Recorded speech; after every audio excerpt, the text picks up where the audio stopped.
ಬಂಧುಗಳೇ ನಮಸ್ಕಾರ, ಹೇಗಿದ್ರಿ ನೀವೆಲ್ಲರೂ? ನಾನು ಸುಬ್ರಹ್ಮಣ್ಯ ಎಸ್ ಹಂಡಿಗೆ. ಬಂಧುಗಳೇ, ಹೆಚ್ಚು ಕಡಿಮೆ ಒಂದು ವಾರದಿಂದ ನಮ್ಮ ದೇಶದಲ್ಲಿ ಅತಿ ಹೆಚ್ಚು ಚರ್ಚೆಗೆ ಒಳಪಟ್ಟಂತ ವಿಚಾರ ಅಥವಾ ನಾವು ಕೇಳ್ತಾ ಇದ್ದಂತ ಸಂಗತಿ ಅಂದ್ರೆ ಏನ್ ಹೇಳಿ, ಒಂದು ಈ ಕ್ಷೇತ್ರಗಳ ಪುನರ್ವಿಂಗಡಣೆ ಅಥವಾ ಹೆಚ್ಚಳಕ್ಕೆ ಸಂಬಂಧಪಟ್ಟಾಗ ಬಹಳ ಚರ್ಚೆ ಆಗ್ತಿತ್ತು. ಬಹಳ ಸುದ್ದಿಯನ್ನು ನಾವೆಲ್ಲರೂ ಕೂಡ ಕೇಳ್ತಾ ಇದ್ವಿ. ಈಗ 543 ಲೋಕಸಭಾ ಕ್ಷೇತ್ರಗಳಿದ್ದಾವಲ್ಲ, ಅದು 850ಕ್ಕೆ ಹೆಚ್ಚಳ ಆಗುತ್ತಂತೆ. ನಮ್ಮ ರಾಜ್ಯದ ವಿಚಾರಕ್ಕೆ ಬಂದ್ರೆ 28 ಇದ್ದು 42 ಆಗುತ್ತಂತೆ ಎನ್ನುವ ರೀತಿಯಲ್ಲಿ. ಹಾಗೆ ವಿಧಾನಸಭಾ ಕ್ಷೇತ್ರಗಳ ಸಂಖ್ಯೆಯೂ ಕೂಡ ಹೆಚ್ಚಳ ಆಗುತ್ತಂತೆ.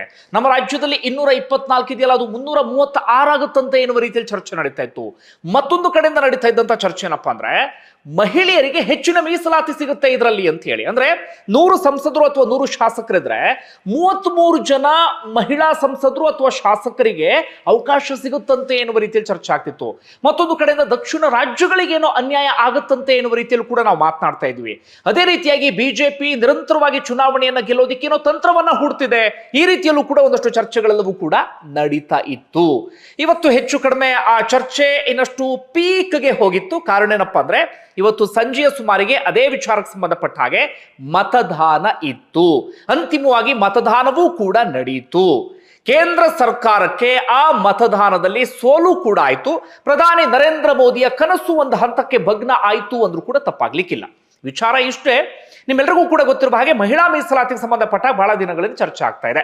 ನೀವು ಬೇರೆ ಬೇರೆ ಕಡೆಗಳಲ್ಲಿ ಸ್ಥಳೀಯ ಸಂಸ್ಥೆ ಚುನಾವಣೆ ಅಲ್ಲೆಲ್ಲ ಕಡೆಗಳಲ್ಲೂ ಕೂಡ ಇದೆ. ಆದ್ರೆ ಲೋಕಸಭೆ ಮತ್ತೆ ವಿಧಾನಸಭೆಯಲ್ಲಿ ಅವರಿಗೆ ಮೀಸಲಾತಿ ಅನ್ನೋದು ಇರಲಿಲ್ಲ. ಈಗ ಲೋಕಸಭೆ ಅಂತ ಬಂದ್ರೆ ಒಂದು 74 ಮಹಿಳಾ ಸಂಸದರಿದ್ದಾರೆ. ಆದ್ರೆ ಮಹಿಳೆಯರ ಸಂಖ್ಯೆಗೆ ಸಿಗ್ತಿರುವಂತಹ ಪ್ರಾತಿನಿಧ್ಯ ಕಡಿಮೆ ಎನ್ನುವಂತ ಚರ್ಚೆ ಎಲ್ಲವೂ ಕೂಡ ಇತ್ತಲ್ಲ.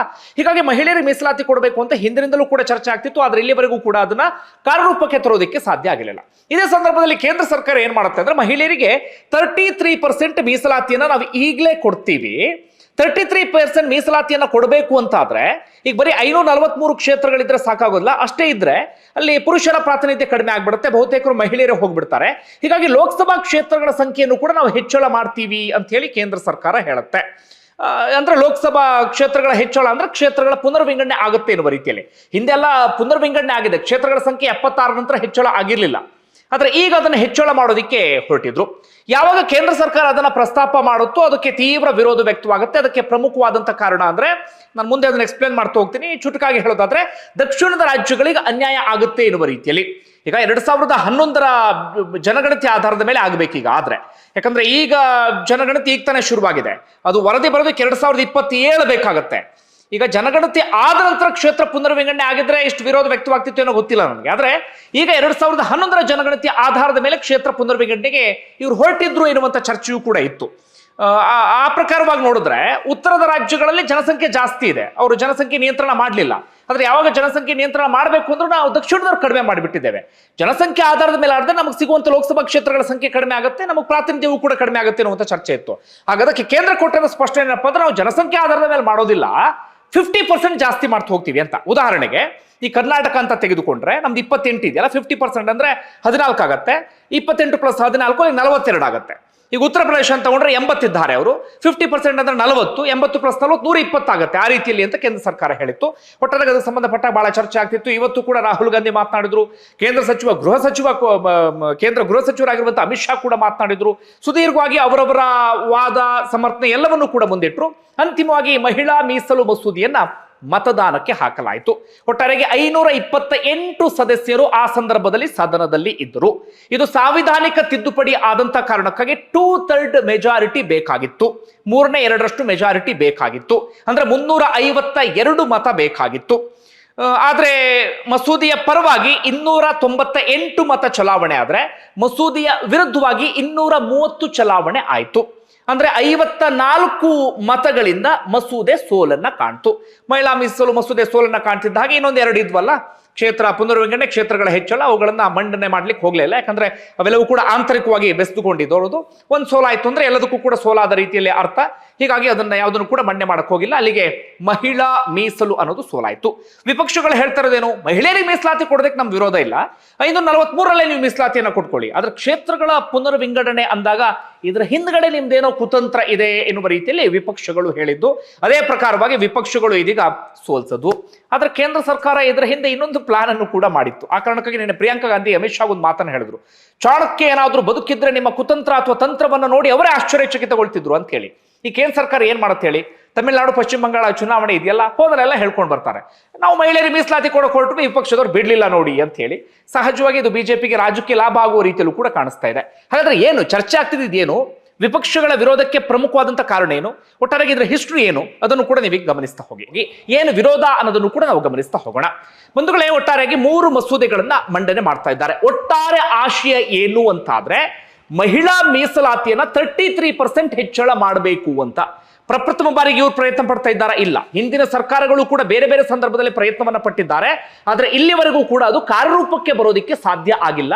ಆದ್ರೆ ಈಗ ಸ್ವಲ್ಪ ಅದನ್ನ ಗಂಭೀರವಾಗಿ ಪ್ರಯತ್ನವನ್ನ ಪಡಲಾಗ್ತಾ ಇದೆ, ಮಹಿಳಾ ಮೀಸಲಾತಿ ಸಂಖ್ಯೆನ ಜಾಸ್ತಿ ಮಾಡಬೇಕು ಅಂತ ಹೇಳಿ. ನಮ್ಮ ದೇಶದಲ್ಲಿ ಮಹಿಳೆಯರು ಮತ್ತೆ ಪುರುಷರು ಅಂತ ಬಂದಾಗ 50-50 ಇದ್ದೀವಿ ನಾವು. ಆದ್ರೆ ಪುರುಷರ ಪ್ರಾತಿನಿಧ್ಯ ಜಾಸ್ತಿ ಇದೆ, ಮಹಿಳೆಯರ ಪ್ರಾತಿನಿಧ್ಯ ಕಡಿಮೆ ಇದೆ.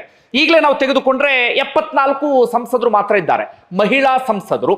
ಆದ್ರೆ ಈ 33% ಕೊಟ್ಟರು ಅಂತಾದ್ರೆ ಅವರ ಸಂಖ್ಯೆ ಜಾಸ್ತಿ ಆಗ್ತಾ ಹೋಗುತ್ತೆ. ಓಕೆ, ಒಂದು ಅರ್ಥ ಆಯ್ತು ಅನ್ಕೊಳ್ತೀನಿ ನಿಮಗೆ. 33% ಮಹಿಳಾ ಮೀಸಲಾತಿಯನ್ನು ತರಲಾಗ್ತಾ ಇದೆ. ಇದಕ್ಕೆ ವಿಪಕ್ಷಗಳ ಆಕ್ಷೇಪ ಏನೂ ಇಲ್ಲ. ಅವ್ರು ಹೇಳ್ತಾ ಇದ್ದಾರೆ ಇದಕ್ಕೆ ನಮ್ದು ಯಾವುದೇ ಆಕ್ಷೇಪವೂ ಕೂಡ ಇಲ್ಲ, ಅದನ್ನ ನೀವು ಜಾರಿಗೆ ತರಬಹುದು ಎನ್ನುವ ರೀತಿಯಲ್ಲಿ. ಆದ್ರೆ ಅವ್ರ ಆಕ್ಷೇಪ ಇರೋದೇನಪ್ಪಾ ಅಂದ್ರೆ, ಇಲ್ಲಿ ಈಗ ಕೇಂದ್ರ ಸರ್ಕಾರ ಏನ್ ಮಾಡೋದಕ್ಕೆ ಹೊರಟಿದೆ ಅಂದ್ರೆ, ಮಹಿಳಾ ಮೀಸಲಾತಿಯನ್ನ ಹೆಚ್ಚಳ ಮಾಡೋದರ ಜೊತೆಗೆ ಕ್ಷೇತ್ರವನ್ನ ಪುನರ್ವಿಂಗಡಣೆ ಮಾಡ್ತಾ ಇದ್ದಾರೆ. ಕ್ಷೇತ್ರವನ್ನ ಪುನರ್ವಿಂಗಡಣೆ ಮಾಡೋದಕ್ಕೂ ಕೂಡ ಸಮಸ್ಯೆ ಆಗೋದಿಲ್ಲ, ಆದ್ರೆ ಕ್ಷೇತ್ರಗಳ ಸಂಖ್ಯೆ ಇದೀಗ ಹೆಚ್ಚಳ ಆಗ್ತಾ ಇದೆ. ಹೀಗಾಗಿ ವಿಪಕ್ಷಗಳ ಆರೋಪ ಏನಪ್ಪಾ ಅಂದ್ರೆ, ಮಹಿಳಾ ಮೀಸಲಾತಿಯನ್ನ ಜಾಸ್ತಿ ಮಾಡ್ತಿದ್ದೀವಿ ಅನ್ನೋದು ಕೇವಲ ನೆಪ ಮಾತ್ರ, ಅದೊಂದು ನಿಮ್ದು ಕುರುಡು ನೆಪ. ಆದ್ರೆ ನಿಮ್ಮ ಪ್ಲಾನ್ ಇರೋದೇನು, ಕ್ಷೇತ್ರಗಳ ಸಂಖ್ಯೆಯನ್ನ ಹೆಚ್ಚಳ ಮಾಡಬೇಕು ಎನ್ನುವಂತ ರೀತಿಯಲ್ಲಿ ಅಂತ ವಿಪಕ್ಷಗಳು ಇದೀಗ ಆರೋಪವನ್ನ ಮಾಡ್ತಾ ಇದ್ದಾವೆ. ಹೀಗಾಗಿ ಈಗೇನು 543 ಸಂಸದರಿದ್ದೀವಿ, ಅದರಲ್ಲಿ 33% ಮಹಿಳೆಯರಿಗೆ ಕೊಟ್ಟು ಬಿಡಿ ಅಂತ ವಿಪಕ್ಷಗಳು ಹೇಳ್ತಾ ಇದ್ದಾವೆ. ಆದ್ರೆ ಕೇಂದ್ರ ಸರ್ಕಾರ ಹೇಳ್ತಾ ಇದೆ ಹಾಗೆ ಮಾಡೋದಿಕ್ ಆಗೋದಿಲ್ಲ. 543ರಲ್ಲಿ 33% ಮಹಿಳೆಯರಿಗೆ ಕೊಟ್ಬಿಟ್ವಿ ಅಂತ ಆದ್ರೆ, ಅಂದ್ರೆ ಹೇಗೆ ಅಂದ್ರೆ, ನಿಮಗೆ ಈಗ 100ರಲ್ಲಿ 33 ಮಹಿಳೆಯರಿಗೆ ಮೀಸಲಾಗಿರುತ್ತಲ್ಲ, ಇನ್ನುಳಿದಂತೆ 77 ಇದೆಯಲ್ಲ, ಅದರಲ್ಲೂ ಕೂಡ ಮಹಿಳೆಯರ ಸ್ಪರ್ಧೆಯನ್ನು ಮಾಡಬಹುದು. ಅದರಲ್ಲಿ ಮಹಿಳೆಯರ ಸ್ಪರ್ಧೆಯನ್ನು ಮಾಡೋದಕ್ಕೆ ಸಾಧ್ಯವೇ ಇಲ್ಲ ಅಂತಲ್ಲ, ಅದರಲ್ಲೂ ಮಹಿಳೆಯರ ಸ್ಪರ್ಧೆಯನ್ನು ಮಾಡಬಹುದು. 33% ಅವರಿಗೆ ಮಾತ್ರ ಮೀಸಲಾಗಿರುತ್ತೆ. ಹೀಗಾಗಿ ಕೇಂದ್ರ ಹೇಳ್ತಾ ಇದೆ 543ರಲ್ಲೇ ನಾವು 33% ಮಹಿಳೆಯರಿಗೆ ಕೊಡ್ತೀವಿ ಅಂತಾದ್ರೆ ಆಗ ಪುರುಷರ ಪ್ರಾತಿನಿಧ್ಯ ಕಡಿಮೆ ಆಗುತ್ತೆ. ಹೀಗಾಗಿ ನಾವು ಅನಿವಾರ್ಯವಾಗಿ ಕ್ಷೇತ್ರಗಳ ಸಂಖ್ಯೆಯನ್ನು ಹೆಚ್ಚಳ ಮಾಡಲೇಬೇಕು ಅಂತ ಹೇಳಿ ಕೇಂದ್ರ ಸರ್ಕಾರ ಹೇಳ್ತಾ ಇದೆ. ಆದ್ರೆ ಇದಕ್ಕೆ ಇರುವಂತ ಸಮಸ್ಯೆ ಏನು, ವಿಪಕ್ಷಗಳ ಆಕ್ಷೇಪ ಏನು ಅಂತ ನಾವು ಗಮನಿಸ್ತಾ ಹೋಗೋದಾದ್ರೆ, ಬಂಧುಗಳೇ, ಕ್ಷೇತ್ರಗಳ ಪುನರ್ವಿಂಗಡಣೆ ಅಥವಾ ಕ್ಷೇತ್ರಗಳ ಹೆಚ್ಚಳ ಇದು ಪ್ರಥಮ ಬಾರಿಗೆ ನಡೀತಾ ಇರೋದಲ್ಲ. ಕ್ಷೇತ್ರಗಳ ಪುನರ್ವಿಂಗಡಣೆ ಈಗಾಗಲೇ 5 ಬಾರಿ ಆಗಿ ಹೋಗಿದೆ. ನೀವು ಕೂಡ ಬೇರೆ ಬೇರೆ ಸಂದರ್ಭದಲ್ಲಿ ಗಮನಿಸಿರಬಹುದು. ಒಮ್ಮೊಮ್ಮೆ ನಿಮ್ಮ ವಿಧಾನಸಭಾ ಕ್ಷೇತ್ರದಲ್ಲಿ ಇರುವಂತಹ ಒಂದಷ್ಟು ಊರುಗಳು ಪಕ್ಕದ ವಿಧಾನಸಭಾ ಕ್ಷೇತ್ರಗಳಿಗೆ ಹೋಗಿದ್ದು, ಆ ರೀತಿಯಾಗಿ ಒಂದಷ್ಟು ಪುನರ್ವಿಂಗಡಣೆ ಆಗಿದ್ದೆಲ್ಲವನ್ನು ಕೂಡ ಗಮನಿಸಿದ್ವಿ. ಆದ್ರೆ ಕ್ಷೇತ್ರಗಳ ಸಂಖ್ಯೆ ಹೆಚ್ಚಳ ಹಿಂದೆಯೂ ಕೂಡ ಆಗಿದೆ. 1951-52ರಲ್ಲಿ ಪ್ರಪ್ರಥಮ ಬಾರಿ ಚುನಾವಣೆ ನಡೀತಲ್ಲ, ಅದಾದ ಬಳಿಕ ಕಾಲಕ್ಕೆ ತಕ್ಕ ಹಾಗೆ ಕ್ಷೇತ್ರಗಳ ಸಂಖ್ಯೆಯೂ ಕೂಡ ಹೆಚ್ಚಳ ಆಗ್ತಾ ಹೋಗಿದೆ. ಅಂದ್ರೆ ಜನಸಂಖ್ಯೆ ಜಾಸ್ತಿ ಆಗ್ತಿದ್ದ ಹಾಗೆ ಕ್ಷೇತ್ರಗಳ ಸಂಖ್ಯೆ ಜಾಸ್ತಿ ಆಗಿದೆ. ನಮ್ಮ ಸಂವಿಧಾನ ಅದನ್ನೇ ಹೇಳುತ್ತೆ, ಜನಸಂಖ್ಯೆ ಜಾಸ್ತಿ ಆಗ್ತಿದ್ದ ಹಾಗೆ ಆ ಜನಸಂಖ್ಯೆಗೆ ತಕ್ಕ ಹಾಗೆ ಪ್ರತಿನಿಧಿಗಳು ಕೂಡ ಇರಬೇಕು, ಹೀಗಾಗಿ ಕ್ಷೇತ್ರಗಳ ಸಂಖ್ಯೆಯೂ ಕೂಡ ಜಾಸ್ತಿ ಆಗಬೇಕು ಎನ್ನುವ ರೀತಿಯಲ್ಲಿ. ಅದರ ಸಮಸ್ಯೆ ಏನಾಯ್ತು ಅಂದ್ರೆ, ಈ 1970-80ರ ದಶಕದ ಸಂದರ್ಭದಲ್ಲಿ ಜನಸಂಖ್ಯೆ ನಿಯಂತ್ರಣ ಕಾನೂನನ್ನು ತರಲಾಯಿತು, ಕುಟುಂಬ ಕಲ್ಯಾಣ. ನಿಮ್ಮೆಲ್ಲರಿಗೂ ಕೂಡ ಗೊತ್ತಾ ಇದೆ. ಅಂದ್ರೆ ಅದನ್ನ ಕಟ್ಟುನಿಟ್ಟಾಗಿ ಫಾಲೋ ಮಾಡಬೇಕು ಅಂತ ಹೇಳಿ ಸೂಚನೆಯನ್ನು ಕೊಡಲಾಯಿತು. ಆದ್ರೆ ಉತ್ತರ ಭಾರತದಲ್ಲಿ ಅದು ಯಾವುದು ಕೂಡ ಸರಿಯಾದ ರೀತಿಯಲ್ಲಿ ಫಾಲೋ ಆಗ್ಲಿಲ್ಲ. ಉದಾಹರಣೆಗೆ ಉತ್ತರ ಪ್ರದೇಶ, ಬಿಹಾರ ಇಂತಹ ರಾಜ್ಯಗಳಲ್ಲಿ, ಅದರಲ್ಲೂ ಕೂಡ ಭೀಮಾರು ರಾಜ್ಯಗಳಲ್ಲಿ. ಆದ್ರೆ ದಕ್ಷಿಣದ ರಾಜ್ಯಗಳಲ್ಲಿ ಕಟ್ಟುನಿಟ್ಟಾಗಿ ಅದನ್ನ ಫಾಲೋ ಮಾಡಲಾಯಿತು. ತಮಿಳುನಾಡು, ಕರ್ನಾಟಕ, ಕೇರಳ, ಆಂಧ್ರ ಪ್ರದೇಶ ಇಂಥ ರಾಜ್ಯಗಳಲ್ಲಿ ಕಟ್ಟುನಿಟ್ಟಾಗಿ ಫಾಲೋ ಮಾಡಲಾಯಿತು. ಹೀಗಾಗಿ ನಮ್ಮಲ್ಲಿ ಏನಾಗಿದೆ ಅಂದ್ರೆ ಜನಸಂಖ್ಯೆ ಹೆಚ್ಚಳ ಆಗಿಲ್ಲ. ಅದೇ ಉತ್ತರ ಭಾರತದಲ್ಲಿ ಜನಸಂಖ್ಯೆ ವಿಪರೀತ ಅಂದ್ರೆ ವಿಪರೀತ ಹೆಚ್ಚಳ ಆಗ್ಬಿಟ್ಟಿದೆ. ಹೀಗಾಗಿ 1976ರ ಸಂದರ್ಭದಲ್ಲಿ ಇಂದಿರಾ ಗಾಂಧಿ ಏನ್ ಮಾಡ್ತಾರೆ, ಆಗ ಕ್ಷೇತ್ರಗಳ ಸಂಖ್ಯೆಯನ್ನ 543ಕ್ಕೆ ಹೆಚ್ಚಳ ಮಾಡಿ ಅವ್ರು ಹೇಳ್ತಾರೆ 2001ರವರೆಗೆ, ಅಂದ್ರೆ ಒಂದು 25 ವರ್ಷಗಳ ಕಾಲ, 2001-2ರವರೆಗೆ ನಾವಿದನ್ನ ಇಲ್ಲಿಗೆ ಫ್ರೀಸ್ ಮಾಡ್ತಾ ಇದ್ದೀವಿ, ಸಂವಿಧಾನಕ್ಕೆ ತಿದ್ದುಪಡಿಯನ್ನು ತರ್ತಾ ಇದ್ದೀವಿ ಅಂತ ಹೇಳಿ. ಯಾಕಂದ್ರೆ ಅದರ ನಡುವೆ ನೀವೇನಾದ್ರೂ ಕ್ಷೇತ್ರಗಳ ಸಂಖ್ಯೆನ ಜಾಸ್ತಿ ಮಾಡೋದಕ್ಕೆ ಹೋಗ್ಬಿಟ್ರೆ ದಕ್ಷಿಣದ ರಾಜ್ಯಗಳಿಗೆ ಅನ್ಯಾಯ ಆಗಿಬಿಡುತ್ತೆ. ಜನಸಂಖ್ಯೆಯ ಆಧಾರದ ಮೇಲೆ ನಾವು ಕ್ಷೇತ್ರಗಳನ್ನು ಹೆಚ್ಚಳ ಮಾಡಿದಾಗ ಅಲ್ಲಿ ಕ್ಷೇತ್ರಗಳ ಸಂಖ್ಯೆ ಜಾಸ್ತಿ ಆಗೋದಿಲ್ಲ. ಅದೇ ಉತ್ತರ ಭಾರತದಲ್ಲಿ ಜಾಸ್ತಿ ಆಗುತ್ತೆ. ಹೀಗಾಗಿ 2001-2ರವರೆಗೆ ಫ್ರೀಸ್ ಮಾಡ್ತಿದ್ದೀವಿ ಅಂತ ಹೇಳಿ. ಅದಾದ ಬಳಿಕ 2001-2ರ ಸಂದರ್ಭದಲ್ಲಿ ವಾಜಪೇಯಿ ನೇತೃತ್ವದ ಸರ್ಕಾರ ಇತ್ತು. ಅವರಾಗ ಕ್ಷೇತ್ರಗಳನ್ನು ಹೆಚ್ಚಳ ಮಾಡಬೇಕಾಗಿತ್ತು. ಆದ್ರೆ ವಾಜಪೇಯಿ ಕೂಡ ಅಂಥದ್ದೇ ನಿರ್ಧಾರಕ್ಕೆ ಬರ್ತಾರೆ, ಇಲ್ಲ ನಾವು ಇದನ್ನ ಮತ್ತೆ 25 ವರ್ಷ ಫ್ರೀಸ್ ಮಾಡ್ತಾ ಇದ್ದೀವಿ, ನಾವು ಕ್ಷೇತ್ರಗಳ ಸಂಖ್ಯೆನ ಹೆಚ್ಚಳ ಮಾಡೋದಕ್ಕೆ ಹೋಗೋದಿಲ್ಲ ಅಂತ ಹೇಳಿ. ಯಾಕಾಗಿ? ಜನಸಂಖ್ಯೆಯ ಆ ಅನುಪಾತ ಇತ್ತಲ್ಲ, ಅದರಲ್ಲಿ ಉತ್ತರ ಭಾರತದಲ್ಲಿ ಜಾಸ್ತಿನೇ ಆಗ್ತಾ ಇದೆ, ಆದ್ರೆ ದಕ್ಷಿಣ ಭಾರತದಲ್ಲಿ ಜನಸಂಖ್ಯೆ ಕಡಿಮೆನೇ ಆಗ್ತಾ ಇದೆ. ಹೀಗಾಗಿ ದಕ್ಷಿಣ ಭಾರತಕ್ಕೆ ಮತ್ತೊಮ್ಮೆ ಅನ್ಯಾಯ ಆಗುತ್ತೆ ಎನ್ನುವಂತ ರೀತಿಯಲ್ಲಿ. ಅದಾದ ನಂತರ 25 ವರ್ಷ ಅಂದ್ರೆ ಈಗ 2026. ಎಲ್ಲರೂ ಏನ್ ನಿರೀಕ್ಷೆ ಮಾಡ್ತಾ ಇದ್ರು, ಈಗಾಗಲೇ ಜನಗಣತಿ ಆರಂಭ ಆಗ್ತಾ ಇದೆ. 2027ರ ಸಂದರ್ಭದಲ್ಲಿ ಜನಗಣತಿಯ ವರದಿ ಬರಬಹುದು. ಹೀಗಾಗಿ ಎಲ್ಲರೂ ಅಂದುಕೊಳ್ತಾ ಇದ್ರು 2027ರಲ್ಲಿ ಜನಗಣತಿಯ ವರದಿಯ ಆಧಾರದ ಮೇಲೆ ಕ್ಷೇತ್ರಗಳನ್ನ ಹೆಚ್ಚಳ ಅಥವಾ ಪುನರ್ವಿಂಗಡಣೆ ಮಾಡಲಾಗುತ್ತೆ ಎನ್ನುವಂತ ರೀತಿಯಲ್ಲಿ. ಆದ್ರೆ ಮೋದಿ ಸರ್ಕಾರ ಯಾವಾಗಲೂ ಹೇಳ್ತಿರ್ತೀವಲ್ಲ ಮಾಸ್ಟರ್ ಸ್ಟ್ರೋಕ್ ಎನ್ನುವ ರೀತಿಯಲ್ಲಿ ಅವರು ದಿಢೀರಾಗಿ ಹೇಳಿಬಿಡ್ತಾರೆ, ಇಲ್ಲ ನಾವು ಅಲ್ಲಿವರೆಗೆ ಕಾಯೋದಿಲ್ಲ. ಅಲ್ಲಿವರೆಗೆ ಕಾಯ್ತಾ ಇದ್ದೀವಿ ಅಂದ್ರೆ ಪ್ರಕ್ರಿಯೆ ಇನ್ನೂ ಜಾಸ್ತಿ ಆಗೋದಕ್ಕೆ ಶುರುವಾಗುತ್ತೆ. 2029ರ ಸುಮಾರಿಗೆ ನಾವು ಮಹಿಳಾ ಮೀಸಲಾತಿಯನ್ನು ಜಾರಿಗೆ ತಂದ ಹಾಗಾಗೋದಿಲ್ಲ. ಹೀಗಾಗಿ ಮಹಿಳಾ ಮೀಸಲಾತಿಯನ್ನು ನಾವು ಹೆಚ್ಚಳ ಮಾಡಲೇಬೇಕಾಗಿದೆ. ಮಹಿಳಾ ಮೀಸಲಾತಿಯನ್ನು ಹೆಚ್ಚಳ ಮಾಡಬೇಕು ಅಂತಾದ್ರೆ ಕ್ಷೇತ್ರಗಳ ಸಂಖ್ಯೆಯನ್ನು ಕೂಡ ನಾವು ಅನಿವಾರ್ಯವಾಗಿ ಹೆಚ್ಚಳವನ್ನ ಮಾಡಲೇಬೇಕಾಗಿದೆ.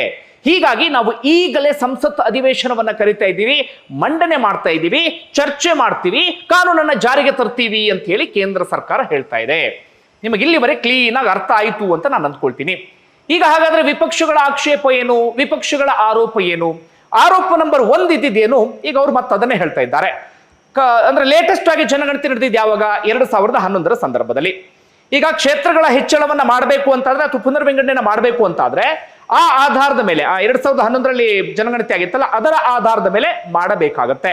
ಆ ಆಧಾರದ ಮೇಲೆ ನೀವು ಮಾಡಿದ್ರಿ ಅಂತಾದ್ರೆ ಮತ್ತೊಮ್ಮೆ ದಕ್ಷಿಣದ ರಾಜ್ಯಗಳಿಗೆ ಅನ್ಯಾಯ ಆಗುತ್ತೆ. ಯಾಕಂದ್ರೆ ದಕ್ಷಿಣದಲ್ಲಿ ಜನಸಂಖ್ಯೆ ಕಡಿಮೆ. ಆ ಜನಸಂಖ್ಯೆ ಆಧಾರದ ಮೇಲೆ ಮಾಡಿದ್ರಿ ಅಂತಾದ್ರೆ ನಮಗೆ ಲೋಕಸಭಾ ಕ್ಷೇತ್ರಗಳ ಸಂಖ್ಯೆ ಕಡಿಮೆ ಸಿಗುತ್ತೆ. ಇದರಿಂದ ಆಗುವಂತ ಸಮಸ್ಯೆ ಏನು? ಉದಾಹರಣೆಗೆ ಈಗಲೂ ಇರುವಂತ ಒಂದು ಪ್ರತೀತಿ ಏನ್ ಹೇಳಿ, ಉತ್ತರ ಪ್ರದೇಶದಲ್ಲಿ ಯಾರು ಅತಿ ಹೆಚ್ಚು ಕ್ಷೇತ್ರಗಳನ್ನ ಗೆಲ್ತಾರೋ ಅವರೇ ಅಧಿಕಾರಕ್ಕೆ ಬರ್ತಾರೆ ಎನ್ನುವಂತ ಪ್ರತೀತಿ ಇದೆ. ಕಳೆದ ಲೋಕಸಭಾ ಚುನಾವಣೆಯಲ್ಲಿ ಬಿಜೆಪಿಗೆ ಉತ್ತರ ಪ್ರದೇಶದಲ್ಲಿ ಹೆಚ್ಚು ಸ್ಥಾನಗಳನ್ನ ಗೆದ್ದುಕೊಳ್ಳೋಕೆ ಸಾಧ್ಯ ಆಗಲಿಲ್ಲ, ಬೇರೆ ಬೇರೆ ಕಾರಣಗಳಿಗಾಗಿ. ಹೀಗಾಗಿ ಅವರು ಏಕಾಂಗಿಯಾಗಿ ಅಧಿಕಾರವನ್ನ ಹಿಡಿಯಕ್ಕಾಗ್ಲಿಲ್ಲ, ಬೇರೆ ಬೇರೆಯವ್ರ ಮೇಲೆ ಅವರು ಡಿಪೆಂಡ್ ಆಗಿದ್ದಾರೆ, ನಿಮ್ಮೆಲ್ಲರಿಗೂ ಕೂಡ ಗೊತ್ತಿರುವಂತ ವಿಚಾರವೇ. ಈಗ ಜನಸಂಖ್ಯೆಯ ಆಧಾರದ ಮೇಲೆ ಮಾಡಿದ್ರು ಅಂತಾದ್ರೆ ಉತ್ತರ ಪ್ರದೇಶದಲ್ಲಿ ಕ್ಷೇತ್ರಗಳ ಸಂಖ್ಯೆ ವಿಪರೀತ ಅಂದ್ರೆ ವಿಪರೀತಕ್ಕೆ ಹೋಗಿಬಿಡುತ್ತೆ. 2011ರ ಜನಸಂಖ್ಯೆ ಆಧಾರದ ಮೇಲೆ ಮಾಡಿದ್ರೆ, ಉದಾಹರಣೆ ನಾನು ನಿಮಗೆ ಕೊಡ್ತೀನಿ. 2011ರ ಜನಸಂಖ್ಯೆ ಆಧಾರದ ಮೇಲೆ ಆದ್ರೂ ಉತ್ತರ ಪ್ರದೇಶದಲ್ಲಿ ಈಗ 80 ಇದೆಯಲ್ಲ ಈಗಿನ ಸ್ಥಾನ, ಅವ್ರದ್ದು 138ಕ್ಕೆ ಹೋಗ್ಬಿಡುತ್ತೆ.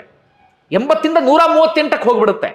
ಆಗ ಉತ್ತರ ಪ್ರದೇಶದಲ್ಲಿ ಯಾರು ಗೆಲ್ತಾರೆ ಅವರೇ ಬಾಸ್ ಎನ್ನುವ ಹಂತಕ್ಕೆ ಹೋಗ್ಬಿಡ್ತಾರೆ. ಕೇವಲ ಉತ್ತರ ಪ್ರದೇಶ ಮಾತ್ರ ಅಲ್ಲ, ಬಿಹಾರ 40 72 ಆಗುತ್ತೆ, ರಾಜಸ್ಥಾನ 25 47 ಆಗುತ್ತೆ, ಮಧ್ಯಪ್ರದೇಶ 29 50 ಆಗಿಬಿಡುತ್ತೆ, ಮಹಾರಾಷ್ಟ್ರ 48 78 ಆಗಿಬಿಡುತ್ತೆ.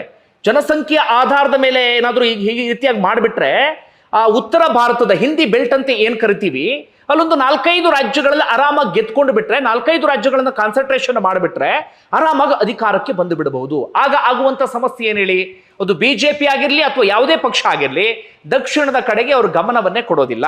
ದಕ್ಷಿಣ ಸಂಪೂರ್ಣವಾಗಿ ತಾತ್ಸಾರ ಮನೋಭಾವ ಬಂದ್ಬಿಡುತ್ತೆ. ಕೇವಲ ಆ ಕಡೆ ಮಾತ್ರ ಅವರು ಗಮನವನ್ನು ಕೊಡ್ತಾರೆ. ಯಾಕಂದ್ರೆ ಆ ಕಡೆ ಮಾತ್ರ ಗೆದ್ರೆ ಅವರು ಅಧಿಕಾರವನ್ನು ಹಿಡಿಯೋದಿಕ್ಕೆ ಸಾಧ್ಯ ಇಲ್ಲ, ಹಾಗಾಗ್ಬಿಡುತ್ತೆ. ಅದೇ ಜನಸಂಖ್ಯೆ ಆಧಾರದ ಮೇಲೆ ಇನ್ನೊಂದೆರಡು ರಾಜ್ಯದ ಉದಾಹರಣೆ ಕೊಡ್ತೀನಿ. ನೀವು ಕೇರಳ ಅಂತ ತೆಗೆದುಕೊಂಡ್ರೆ 20 ಇದೆಯಲ್ಲ, ಜನಸಂಖ್ಯೆ ಆಧಾರದ ಮೇಲೆ ಅವರೇನಾದ್ರು ಕ್ಷೇತ್ರಗಳ ಸಂಖ್ಯೆ ಹೆಚ್ಚಳ ಮಾಡಿದ್ರೆ ಬರೀ 23 ಆಗ್ಬಿಡುತ್ತೆ. ಎಷ್ಟು? 20 ಬರೀ 23 ಆಗ್ಬಿಡುತ್ತೆ. ಆಂಧ್ರ ಪ್ರದೇಶ 25 ಬರೀ 34 ಆಗ್ಬಿಡುತ್ತೆ. ತೆಲಂಗಾಣ 17 ಬರೀ 24 ಆಗ್ಬಿಡುತ್ತೆ. ಇದು ಮೊದಲ ಆಕ್ಷೇಪ. ಈಗ ಜನಸಂಖ್ಯೆ ಆಧಾರದ ಮೇಲೆ ಮಾಡಿದ್ರೆ ಸಹಜವಾಗಿ ದಕ್ಷಿಣದ ರಾಜ್ಯಗಳಿಗೆ ಅನ್ಯಾಯ ಆಗುತ್ತೆ, ಅದರಲ್ಲಿ ಯಾವುದೇ ಡೌಟ್ ಇಲ್ಲ. ಈಗಲೇ ನಾವು ಹೇಳ್ತಾ ಇದ್ದೀವಿ, ನಮಗೆ ಸಿಗಬೇಕಾದಂತ ತೆರಿಗೆ ಬಾಲ್ ಸಿಗ್ತಾ ಇಲ್ಲ, ನಾವು ಬರೀ ತೆರಿಗೆ ಕಟ್ತಾ ಇದ್ದೀವಿ, ಆದ್ರೆ ಉತ್ತರ ಭಾರತದವರು ಅದನ್ನು ಅನುಭವಿಸ್ತಿದ್ದಾರೆ ಎನ್ನುವಂತ ರೀತಿಯಲ್ಲಿ ನಿಜವಾಗ್ಲೂ ದಕ್ಷಿಣದವರಿಗೆ ಇದರಿಂದ ಸಮಸ್ಯೆ ಆಗುತ್ತೆ. ದಕ್ಷಿಣದವರಿಗೆ ಟ್ಯಾಕ್ಸ್ ನಲ್ಲಿ ನಿಜವಾಗ್ಲೂ ಅನ್ಯಾಯ ಆಗುತ್ತೆ, ಒಂದು ವಿಚಾರ. ಮತ್ತೊಂದು ಏನಾಗ್ಬಿಡುತ್ತೆ ಅಂದ್ರೆ, ದೇಶಕ್ಕೆ ಸಂಬಂಧಪಟ್ಟಾಗ ಏನೋ ನಿರ್ಧಾರವನ್ನ ತೆಗೆದುಕೊಳ್ಬೇಕು ಅಂತಾದ್ರೆ ದಕ್ಷಿಣದವರ ಧ್ವನಿಯೇ ಇಲ್ಲದಾಗ್ಬಿಡುತ್ತೆ. ನಮ್ಮ ಮಾತು ಯಾರು ಕೇಳ್ತಾರೆ? ಉತ್ತರದವ್ರು ಏನ್ ಹೇಳ್ತಾರೆ ಅವ್ರು ಹೇಳಿದ್ದೆ ಜೈ. ಯಾಕಂದ್ರೆ ಸಂಸದರ ಸಂಖ್ಯೆ ಜಾಸ್ತಿ ಇರುತ್ತೆ. ಅವ್ರು ಏನ್ ಹೇಳ್ತಾರೆ ಅವ್ರದ್ದೇ ಜೈ, ಅವ್ರು ಹೇಳಿದ್ದೆ ಕಾನೂನು, ಅವ್ರು ಹೇಳಿದ್ದೆ ನೀತಿ ನಿಯಮ ಎಲ್ಲವೂ ಕೂಡ ಆಗಿಬಿಡುತ್ತೆ. ಆದ್ರೆ ಈಗ ಕೇಂದ್ರ ಹೇಳ್ತಾ ಇರೋದೇನು, ನಾವು ಜನಸಂಖ್ಯೆಯನ್ನ ಇಲ್ಲಿ ಪರಿಗಣನೆ ತೆಗೆದುಕೊಳ್ಳೋದಿಲ್ಲ, ನಾವು ಏಕರೂಪವಾಗಿ ಒಂದು ನಿಯಮವನ್ನು ರೂಪಿಸ್ತೀವಿ. ಏನಂತ? ಪ್ರತಿ ರಾಜ್ಯಗಳಲ್ಲೂ ಕೂಡ 50% ಏರಿಕೆಯನ್ನ ಮಾಡಿಬಿಡ್ತೀವಿ ಎನ್ನುವಂತ ರೀತಿಯಲ್ಲಿ. ಹೇಗೆ? ಕರ್ನಾಟಕದಲ್ಲಿ ಈಗ 28 ಸಂಸದರಿದ್ದಾರಲ್ಲ, 50% ಅಂದ್ರೆ 28ರಲ್ಲಿ 14 ಜನ ಆಗ್ತಾರೆ. 28 + 14 ಅಲ್ಲಿಗೆ 42 ಆಗುತ್ತೆ. ಉತ್ತರ ಪ್ರದೇಶ ತೆಗೆದುಕೊಂಡ್ರೆ 80 ಇದೆ, 80ರಲ್ಲಿ 50% ಅಂದ್ರೆ 40, 80 + 40 120. ಜನಸಂಖ್ಯೆ ಆಧಾರದ ಮೇಲೆ ಆದ್ರೆ ಅವ್ರಿಗೆ 138 ಆಗುತ್ತೆ. ಅದೇ 50% ಅಂತಾದ್ರೆ ಬರೀ 120 ಆಗುತ್ತೆ. ನಾವು ಇದನ್ನು ಮಾಡೋದಕ್ಕೆ ಹೊರಟಿದ್ದೀವಿ, ಯಾರಿಗೂ ಕೂಡ ನಾವು ಅನ್ಯಾಯವನ್ನ ಮಾಡ್ತಾ ಇಲ್ಲ ಅಂತ ಹೇಳಿದೀಗ ಕೇಂದ್ರ ಸರ್ಕಾರ ಹೇಳ್ತಾ ಇದೆ. ಈ ಆಧಾರದ ಮೇಲೆ ಮಾಡಿದ್ರೆ ಯಾರಿಗೆ ಹೇಗೆ ಅನ್ಯಾಯ ಆಗುತ್ತೆ ಎನ್ನುವಂತ ರೀತಿಯಲ್ಲಿ ಮತ್ತದಕ್ಕೆ ವಿಪಕ್ಷಗಳು ಆಕ್ಷೇಪವನ್ನು ತೆಗಿತಿದ್ದಾವೆ. ಈಗೇನೋ ಹೇಳ್ತಿದ್ದೀರಿ, ಅದಾದ ಬಳಿಕ ಮತ್ತೊಮ್ಮೆ ಅನ್ಯಾಯ ಮಾಡುವಂತ ಸಾಧ್ಯತೆ ಇದೆ, ನಿಮ್ಮ ಕುತಂತ್ರ ಬುದ್ಧಿಯನ್ನು ತೋರಿಸುವಂತ ಸಾಧ್ಯತೆ ಇದೆ, ನಿಮಗೆ ಹೇಗೆ ಬೇಕೋ ಹಾಗೆ ಲಾಭ ಮಾಡಿಕೊಳ್ಳುವಂತ ಸಾಧ್ಯತೆ ಇದೆ. ಹೀಗಾಗಿ ಈ ರೀತಿಯಲ್ಲೂ ಕೂಡ ವಿಪಕ್ಷಗಳು ಇದೀಗ ಆಕ್ಷೇಪವನ್ನು ತೆಗಿತಾ ಇದ್ದಾವೆ. ಒಟ್ಟಾರೆಯಾಗಿ ಅವರೆಲ್ಲರೂ ಹೇಳ್ತಿರೋದೇನು, ದಕ್ಷಿಣದ ರಾಜ್ಯಗಳಿಗೆ ಅನ್ಯಾಯ ಆಗುತ್ತೆ ಅಂತ ಹೇಳಿ. ದಕ್ಷಿಣದಲ್ಲಿ ಬಿಜೆಪಿಗೆ ಹೇಳಿಕೊಳ್ಳುವಂತ ಅಸ್ತಿತ್ವ ಇಲ್ಲ, ಅವರಿಗೆ ಅಸ್ತಿತ್ವ ಇರೋದೇ ಹಿಂದಿ ಬೆಲ್ಟ್ಗಳಲ್ಲಿ ಅಥವಾ ಉತ್ತರ ಭಾರತದಲ್ಲಿ. ಹೀಗಾಗಿ ಉತ್ತರ ಭಾರತ ಕಡೆ ಗಮನವನ್ನು ಕೊಡ್ತಾ ಇದ್ದಾರೆ.